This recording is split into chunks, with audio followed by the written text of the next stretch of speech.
सवितुर्वरेण्यं भर्गो देवस्य धीमहि धियो यो नः प्रचोदयात्। देवियों भाइयों, कई आदमियों ने ये शंका समाधान के पत्र हमको दिए हैं और ये दिए हैं, इसका आप जवाब दीजिए, इसका जवाब दीजिए। व्याख्यान का इस पर बसंत पंचमी पर केवल छोटा सा एक प्रवचन देने आए थे, पर इसी बीच में ये हमारे सामने कई पर्चे रखे हुए हैं। अब इस पर्चों में लोगों ने कई तरह की अफवाह फैला दी है, कई तरह की बातें हो गई हैं, तो वो लोग चाहते हैं कि हम अपने मुंह सफाई कर दें तो अच्छा है। चलिए, ये पहले नंबर का पर्चा हमारे सामने रखा हुआ है और पहले नंबर के पर्चे में ये लिखा हुआ है कि हमने सुना है कि आपको लकवा हो गया है और आपको कैंसर हो गया है और आप मरने वाले हैं और मरने के लिए तैयार, मरने को तैयार हैं, तो इसीलिए आप अपनी जगह पर कौन कौन आदमी को बिठाएंगे। एक प्रश्न पहला ये है। ये इस प्रश्न के ऊपर हमारा जवाब ये है कि अभी हम बिल्कुल ठीक हैं, न हमको गठिया हुआ है, न हमको लकवा हुआ है, न हमको कैंसर हुआ है, न हमको कोई शिकायत नहीं है। बिल्कुल जो कहते हैं हमारा शरीर है जैसे 75 साल पहले था, ठीक उसी तरीके से हमारा शरीर है। इस शरीर में कोई शिकायत नहीं है। और ये सुनाया मरने वाले हैं तो दूसरे गद्दी पे बैठेंगे, वो तैयार कर रहे हैं कि हमको गद्दी पे बैठाओ और गुरुजी को निकालो और हमें गद्दी बैठाओ। नहीं भाई साहब, अभी ऐसी बात नहीं है। 4 वेदों के भाष्य पंडित 7 वाले करने किए थे, वो 100 वर्ष दिए थे। और कल और हमने वेदों के भाष्य भी किए हैं, पुराणों के भाष्य भी किए हैं, स्मृतियों के भाष्य किए हैं, अन्यों के भाष्य भी किए हैं। तो ये जो है, आप ये मत सोचिए कि गुरुजी मरने वाले हैं या कोई मरते हैं असंयमी मरते हैं, जो ज़्यादा खा जाते हैं, जो ज़्यादा उसके विषय वासना में ध्यान रखते हैं। हमारा सारा जीवन संयमी है, हम अपनी इच्छानुसार मरेंगे। जैसे भीष्म पितामह उत्तरायण आया था तो उत्तरायण में मरे थे, वैसे नहीं मरे थे। हमें न कोई बीमारी मार सकती है, न कोई व्यक्ति मार सकता है। मरेंगे तब अपनी इच्छा से मरेंगे। अभी किसी आदमी को इस आशा में नहीं बैठना चाहिए कि हम मरेंगे, गुरुजी मरेंगे और मैं मालिक हो जाऊँगा। यह आशा किसी को मत कीजिए। हमारा कभी से जब भी हमने थोड़े दिन के लिए खोला है, ये कि इस बीच में हमको भी पूरे 2 वर्ष हो गए। इस बीच में कोई लोग मिलना चाहें तो मिल जाएं। ये महीना मई का है, हमने इसके लिए रखा है खुला हुआ कि कोई आदमी मिलना चाहेंगे तो मिल भी सकेंगे, रोकेंगे नहीं। मई के बाद में तो हम बंद कर देंगे। कुंभ का मेला भी है और हल्ला गुल्ला हमेशा नहीं मिल सकते हम। अब केवल इस महीने का है। आप आइए और ये देखिए कि हमको कहाँ कैंसर हो गया है, कहाँ हम लोग को लकवा मार गया है, कहाँ गठिया हो गया है। न गठिया हो गया है, न हमको कैंसर हो गया है, न हमको कोई बीमारी हो गई है, न हमको टीबी हो गई है। हम बहुत अच्छी तरीके से पहले जैसे हिमालय जाया करते थे और एकांत में रहा करते थे और 18 पॉइंट वजन बढ़ा के लाते थे। 18 पॉइंट वजन तो नहीं बढ़ा है हमारा, लेकिन हम ठीक हैं। इसमें कहीं हमारे स्वास्थ्य में एक मच्छर की बराबर भी कोई दाग नहीं है। हम बिल्कुल पूर्ण स्वस्थ हैं। पहली चिट्ठी का जवाब। दूसरी चिट्ठी का जवाब कि आपके स्थान पर गद्दी पे कौन बैठेगा। राजाओं के यहाँ गद्दी पे बैठते हैं। राजा मरता है तो बेटा गद्दी पे बैठ जाता है। महंतों का भी ऐसा होता है। महंतों का एक किसी को चेला बना जाते हैं और ये चेला बनेगा। न हम राजा हैं न हम महंत हैं। ये ट्रस्ट है, सार्वजनिक ट्रस्ट है। इसमें 7 ट्रस्टी हैं। इसके 7 ट्रस्टी हैं। 7 ट्रस्टीज का चेक करते हैं। 7 ट्रस्टियों के बाद में चार्टर्ड अकाउंटेंट यहाँ का चेकिंग करता है। चार्टर्ड अकाउंटेंट के बाद में इनकम टैक्स ऑफिसर चेक करता है। इनकम टैक्स ऑफिसर के बाद सेल टैक्स ऑफिसर करता है। और विदेश से 1 पैसा भी अगर हमको आता है तो होम मिनिस्ट्री को हमको हर महीने फार्म भर के भेजना पड़ता है। 1 दिन भी डिले हो जाए तो वहाँ से रिमाइंडर आता है कि क्यों ना आपके विरुद्ध कार्रवाई की जाए। आपको पूरी 30 तारीख को ये हिसाब भेजना चाहिए था और आपने पहली की कैसे लगा दी। हमारे यहाँ इतना ज़्यादा हिसाब का ठीक है और कोई गद्दी पर नहीं बैठेगा। हम वहाँ से गायत्री समूह से आए हैं, कोई गद्दी पर नहीं बैठा है। वहाँ कमेटी काम करती है, वही कमेटी काम करती है, टीम काम करती है। यहाँ भी शांति कुंज में भी टीम काम करेगी, कमेटी काम करेगी। और 7 आदमियों की टीम और कमेटी हमने बना दी है और छांट करके इस तरह से देखें कि जिनसे पैसे खाने की कोई उम्मीद नहीं है। इसलिए किसी को भी ये प्रश्न हमसे नहीं करना चाहिए कि आपके गद्दी पर कौन बैठेगा। हमारी गद्दी पर तो हम ही बैठेंगे और हमारी गद्दी खाली पड़ी रहेगी। हमारी गद्दी पे कोई बैठने वाला नहीं है। हमारी गद्दी पे ये होगा, कोई कहेगा हमारे आपने आपके जमाई को बना दिया। अरे भाई, जमाई भी एक कमेटी में है। 7 आदमी हैं, 7 ट्रस्टियों में एक आदमी हमारा जमाई भी है, 6 आदमी और हैं, एक आदमी वो भी है। 7 आदमियों को हमने देखा है कि ये उनकी योग्यता के हिसाब से बनाया है, जमाई के हिसाब से नहीं।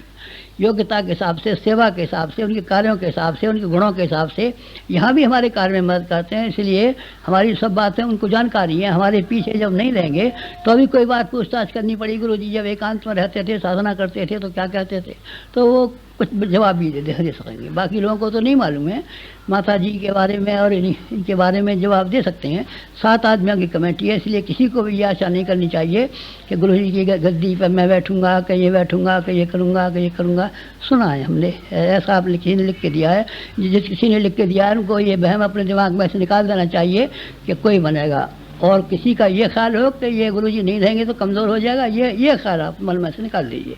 आंवल खेड़ा छोड़ कर के आए हैं, वहाँ एक बीबिंग स्कूल हमारे सामने चलता था। बनने का स्कूल हमने बनाया था, फिर इसके बाद में हाई स्कूल बना, फिर इसके बाद में लड़कियों का हाई स्कूल बना, फिर वहाँ सफाखाना बना, फिर और दूसरे इंस्टीट्यूशन बनने वाले हैं। वहाँ हमारे गांव में चले जाइए, वहाँ भी बना हुआ है। हम शांत को यहाँ से गायत्री तपोभूमि मथुरा से छोड़ कर के आए, वहाँ आप चले जाइए, वहाँ देखिए संगमरमर का मंदिर बन के खड़ा हो गया है, जैसा हमने बनाया था उससे अच्छा बना हुआ है। शांतिकुंज जो है, शांतिकुंज में हम 2 वर्ष से एकांत में बैठे रहे। हमने किसी यहाँ के कार्य में हस्तक्षेप नहीं हुआ है। यहाँ से ठीक चौगुना काम हो गया है। पहले 2 वर्ष पहले जो काम था उससे ठीक चौगुना काम है। आप घटेगा नहीं, ये घटने वाला नहीं है। भगवान की शक्ति इसके पीछे काम करती है। मनुष्यों की शक्तियाँ काम करती होती तो ज़रूर घट जाता, ज़रूर इसमें कमी आती है, लेकिन भगवान की शक्ति जिसके पीछे काम करती है उसके घटने का कोई सवाल नहीं है। आप बिल्कुल दिमाग में से निकाल दीजिए कि यहाँ से घटेगा। और ये एक और पर्चा है, इसमें लिखा है कि आपने बेटे को धन दिया है। अगर हमने धन दिया है, चुरा के दिया है, तो धिक्कार है हमारे बेटे को, और धिक्कार है हमको, और धिक्कार है आप सबको कि आपने हमको चोरी करने का मौका दिया। चोरी करने का मौका नहीं दिया है, उसने बनाया ज़रूर है। मकान भी बनते हैं और बनते हैं, फैक्ट्रियाँ भी खुलती हैं, लेकिन वो लोन से चलती हैं।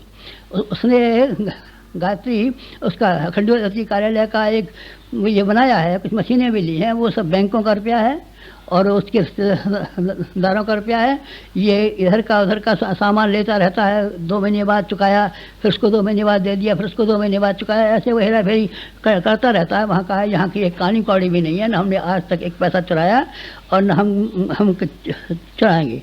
जनता के हम पैसे को चोरी करें या अपने बेटे को दें या बेटी को दें या अपने जमाई को दें या किसी को दें, आप में से हर एक आदमी को ये ख्वाब में भी नहीं रहना चाहिए। जिस आदमी के ख्वाब में आया है बड़ा घटिया आदमी है, और हमने अगर ऐसा किया है तो हम बड़े घटिया आदमी हैं। आप सब मिल करके हमको जूते लगाइए और सड़कों पर घुमाइए और यहाँ से निकाल दीजिए।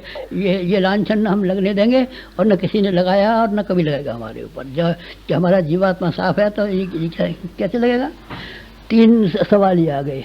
चौथे सवाल ये सुना है, नाम कहना तो ठीक नहीं मालूम पड़ता, कि वो सब जगह कहते हैं कि हम सर्वत खालसा बनाएंगे और उसमें ये प्रस्ताव पास करेंगे। गुरु जी को बर्खास्त कर दिया गया, गुरु जी की जगह पर ये हो गए, संत हो गए और ये सब के मालिक हो गए। ये स्वामी जी कहाँ के हैं आपको मालूम नहीं है, ये जबलपुर के हैं। नाम बताइए बस। अब ये आप समझ आइए, नाम तो हम बताते नहीं हैं, पर हमको जब ये किस्से मालूम पड़े, सारे संसार भर में से खबरें आई कि यहाँ की ये शिकायत, इनकी ये शिकायत, इनकी ये शिकायत, इनकी ये शिकायत, तो हमने उनसे बसंत पंचमी से हाथ जोड़ के एक प्रणाम कर लिया है कि क्या अब तक हम आपके गुरु थे और आज से आप हमारे गुरु हैं। आज से आप हमारे गुरु हैं। बस जहाँ आपका मन हो वहाँ सिंह समा के जाइए, ये मत कहिए आचार्य जी से हमारा कोई संबंध है, न उनका हमसे कोई संबंध है, न हमसे उनका कोई संबंध है। तीसरी चिट्ठी का जवाब ये है, नाम लीजिए उनका। अब यूँ ही आप समझ जाइए, शोभा नहीं देता हमको, क्योंकि जिस आदमी को जो जीभ से एक बार अच्छा कहा है उसी को हम दोबारा जीभ से ख़राब कहें तो ये हमारे लिए मुनासिब नहीं होगा। ये एक प्रश्न है, कोई मिलने वाला है, मिलने वाला होगा तो सब मिलेगा। नहीं, हमने तो ये सुना है कि कोई 60,000 रुपया दे जाता है तो मिलते हैं। नहीं भाई साहब, इस बीच में 2 आदमी मिले हैं हमसे और 60,000 रुपया दिए होंगे तो नहीं देंगे। एक हमारे लेखन में सहायक काम करते हैं, प्रणव हैं, और एक हमारी धर्मपत्नी है। ये 2 आदमी मिलते रहे हैं 2 वर्ष में। अगर दिए होंगे तो 60 रुपये नहीं दिए होंगे, और किसी ने नहीं दिया, न इनने दिए न किसी ने दिए। ये सब ऐसी बात है कि जब किसी को गिराना होता है और गिरा करके अपने पास अपना नाम बढ़ाना होता है तो उनको ऐसी स्वांग करने पड़ते हैं। गायत्री मंत्र सारे संसार भर में मान्यता प्राप्त थी, लेकिन जब लोगों को गायत्री मंत्र को गिराना हुआ, ये स्थान हुआ कि हमारा मंत्र और हमारा संप्रदाय चले, तो उन्होंने कहा गायत्री को शाप लग गया है, गायत्री ब्राह्मण की है, गायत्री किसी को नहीं पढ़नी चाहिए, और गायत्री कान में कही जाती है, और गायत्री कलयुग में फल नहीं देती है, क्योंकि काटे बिना कोई आदमी चाहे कि हम काटे बिना भी बन सकते हैं, तो हमने तो कह दिया बिना बाबा तू काहे को काटने को लगा हुआ है, तू अपना बड़ भगवान करे तो बढ़ते बढ़ते खजूर से भी और ऊंचा हो जाए, लेकिन नहीं, खजूर तब बढ़ेगी जब उसको गुलाब के पौधे को काट डालूंगा, नहीं काटिए मत, गुलाब का पंजा पर रहने दीजिए, आप खजूर की तरह ऊँची है, हम फूल देते रहेंगे, खुशबू देते रहेंगे, छोटे रहेंगे, हम छोटे ठीक है। इस तरीके से किसी आदमी ने ये हमको लिख के दिया है कि किसी आदमी ने और हमको लिख करके दिया है। ये देखिए, ये एक और पर्चा है हमारे पास, इसमें लिखा हुआ है कि आपकी पत्रिकाएँ कोई और निकाली, हमारी पत्रिकाएँ मथुरा से निकलती हैं। हम जो कुछ भी लिखते हैं हमारी पत्रिकाएँ मथुरा से निकलती हैं, न हमारी पत्रिकाएँ कहीं से निकलती हैं, न कोई और निकलती हैं। बाकी लोग जो हैं वो हमारे लेखों को छाप लेते हैं, नाम छाप देते हैं, कुछ कर देते हैं, ये उनकी मेहरबानी है, लेकिन ऐसे तो सैकड़ों पत्रों में निकलती है, पर हमारा नहीं है कोई पत्र। हमारा तो हमारे तो जो पत्र हैं सब मथुरा से निकलते हैं। हिंदी में अखंड ज्योति निकलता है, हिंदी में ये जो है युग निर्माण निकलता है, गुजराती में युग शक्ति निकलती है, और उसमें उड़िया में युग शक्ति निकलती है, मराठी में युग शक्ति निकलती है। ऐसे 5 अखबार निकलते हैं और 3 लाख के करीब ये छपते हैं, हमारे ये ही हैं, और उन्हीं को हम संभालते हैं, उन्हीं के लिए हम लिखते हैं। न हमने किसी के लिए लिखा आज तक, और न हम किसी के लिए लिख पाने के समय निकाल पाते हैं। लोग निकल कर लेते हैं, ये गुरु जी का लेख है, ये गुरु जी ने लिखा है तो अच्छी बात है, लिखा तो हमने ही है, पर आपने कहीं से ले लिया है तो हमें कोई एतराज़ नहीं है। कोई आपके इसके पैसे के लिए आपको ये है नहीं, ये नहीं है। पत्रिकाएँ हमारी नहीं है, धन हमारे पास है, जो कुछ भी है सब जनता का है, और हमारे यहाँ अकाउंट में लिखा हुआ है। कहानी कौड़ी भी ऐसी नहीं है जो किसी आदमी के पास, व्यक्ति के पास छपी हुई हो। और जो आदमी हैं हमारे उत्तराधिकारी, एक आदमी नहीं है, ये आदमी सब के सब कमेटी वाले उत्तराधिकारी हैं, और सारे के सारे ये काम करेंगे। ये आपके प्रश्नों के उत्तर हैं, और कोई प्रश्नों का उत्तर है, कोई और प्रश्नों का उत्तर नहीं है। हमने ऐसा सुना है कि एक व्यक्ति हैं जो आपके उत्तराधिकारी बनना चाहते हैं, वो सर्वत खालसा बनाएंगे, 1000 कुंड का ये यज्ञ करेंगे दिल्ली में, और आपका ये बनेंगे तो ठीक है, भगवान करे। सब ऐसे हैं कि जो बेहद ही करें। हमारे यहाँ ठहरना बहुत ज़्यादा दिन तक नहीं हो पाता, और ख़ासतौर से उन आदमियों का ठहरना तो बिल्कुल ही नहीं हो पाता जो कि अपनी मर्जी चलाते हैं, न हमारी किसी बात को मानते हैं, न हमारी किसी सलाह को मानते हैं, न हमारे अनुशासन पर चलते हैं, न हमारे सिद्धांतों पर चलते हैं। उनसे हमारा कोई संबंध है नहीं, उनसे हमारा न पटरी खाएगी, चाहे थोड़े आदमी रह जाए हमारे पास, चाहे ज़्यादा आदमी रह जाए, सीमित आदमी रहेंगे। गांधी जी के उसमें साबरमती आश्रम में थोड़े आदमी रहते थे, बहुत रहते थे, बहुत नहीं रहते थे, पर वो गिने हुए रहते थे, परखे हुए रहते थे, जाने हुए रहते थे, पहचाने हुए रहते थे। जिन स्वामी जी का अभी जिक्र आया है, वो 1 साल भर तक थोड़े से कंट्रोल में रहे।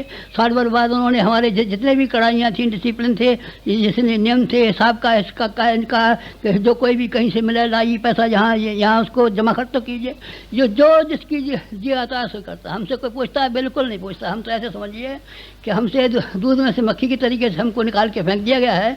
न हमारी कोई बात सुनी गई, न हमारी कोई बात मानी गई, न हमसे कुछ किसी बात के लिए पूछा गया, और न कोई कदम ऐसा उठाया गया जो कि हमसे है, बल्कि इस तरह से कदम उठाए गए हैं जो कि हमारे तोड़ने वाले हैं, हमारे मिशन को नष्ट करने वाले हैं, हमको चौपट करने वाले हैं। बेकार की बातें जो हमारे कानों में सुनने को आती हैं, इससे आप गुस्सा आता है। ये आपने चिट्ठियाँ लिख कर दी हैं हमको, देखिए अभी एक और चिट्ठी धरी है, ये एक और चिट्ठी है, ये एक और चिट्ठी है, एक और चिट्ठी है। वो एक ही सज्जन के संबंध में सब बातें, उनने हमसे ये कहा, उनने हमसे ये कहा, उनने हमसे ये कहा, तो उसके जवाब उन्हीं से आप पूछिए, हमसे मत पूछिए। न हमारे मुँह शोभा देता है, और न हम उन बातों को कहना चाहते हैं। गंदगी हमने जबान पर लाई नहीं है। अब आप हमको इस बात के लिए विवश करते हैं कि हम गंदी बातें कहें और गंदी लोगों की बुराइयां करें। लोगों की बुराइयां करने को लाखों आदमी पड़े हैं। अब आप कौन कौन की बुराई करते हैं? हम किसी की बुराई नहीं करते। हम तो केवल प्रेम की बात कहते हैं, मोहब्बत की बात कहते हैं, चलने की बात कहते हैं, नसीहत की बात कहते हैं, शिक्षा की बात कहते हैं। इसी से हमको समय नहीं है। अब हम कौन कौन का खंडन करें, कौन कौन की बुराई करें, कौन कौन को काटें, कौन कौन का क्या करें, या बेकार की चिट्ठियाँ हमको लिख के दे जाते हैं ये देखिए 1 2 3 4 5 6 7 8 9 10 ये ढेरों की ढेरों चिट्ठियाँ लिखी हैं। उन्होंने ये कहा स्वामी जी ने आपके, तो बाबा उन्हीं से पूछो स्वामी जी से, जिनने कहा है वो जवाब देंगे आपको। क्या साहब गुरु जी को कैंसर हो गया है, वो स्वामी जी कहते थे, तो उन्हीं से पूछिए चल सकते कैंसर दिखा के लाइए हमको। और उन्हीं से कहिए लकवा हो गया है तो उन्हीं से दिखा के लाइए। और वही कहते हैं कि जो कोई 60 हज़ार रुपया देता है उसी से मिलते हैं। अब हमने मई का महीना इसीलिए खुला के, ये जिसका मार्च का महीना इसीलिए खुला होकर के रखा है। अपने सब प्रेमियों को बुलाया है और उनसे ये कहा है 12 से 2 का समय हमारे लिए सुविधा का रहता है, आप 12 से 2 के बीच में मिल जाया कीजिए, बस 12 से 2 के बीच में मिल जाया कीजिए। फिर क्या करना पड़ेगा, 60 हज़ार रुपया देना पड़ेगा।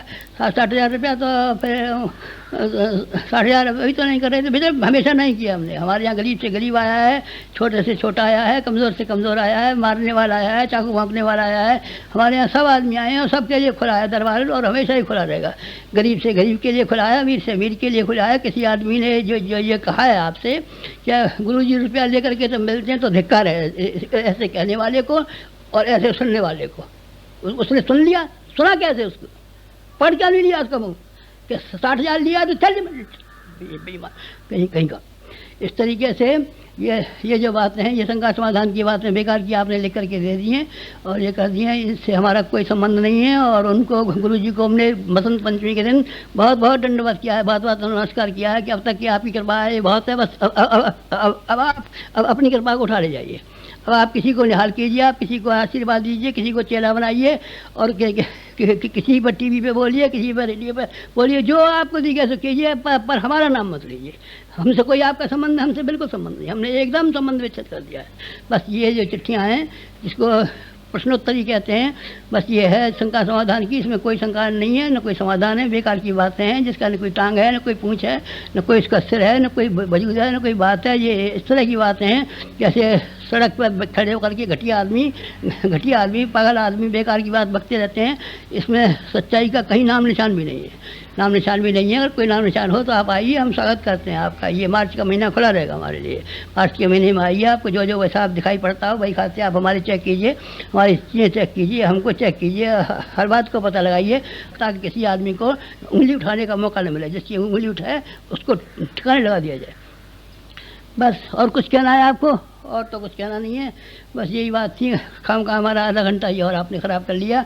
ये है कि शंकाओं का समाधान कीजिए, प्रश्नों का उत्तर दीजिए। न कोई शंका है न प्रश्न उत्तर, हमारे मन में न कोई शंका है न कोई प्रश्न है। हमारा रचनात्मक दृष्टिकोण है कि लोगों को किस तरीके से बनाया जाना चाहिए, कैसे ऊँचा उठाया जाना चाहिए, कैसे आगे बढ़ाया जाना चाहिए, कैसे प्यार किया जाना चाहिए, कैसे सेवा की जानी चाहिए। बस वही हमारे दिमाग में घूमता रहता है। ये खुराफातें न हमारे दिमाग में घूमती है, न हम इन पर विचार करते हैं, न हमने किया है, न हम उसका होगा। 4 कुंड यज्ञ में जाएंगे नहीं, हम कभी नहीं जाएंगे। 5 कुंड यज्ञ में ही जो आप अपने घर पे बुलाएंगे उसी पे जाएंगे। लोग अभी जो मिलने आए हैं वो ये कहते हैं गुरु जी आपने शक्तिपीठें तो स्थापित की, लेकिन अब आप इनकी शक्तिपीठों का प्रणाम करने भी एक बार जाइए।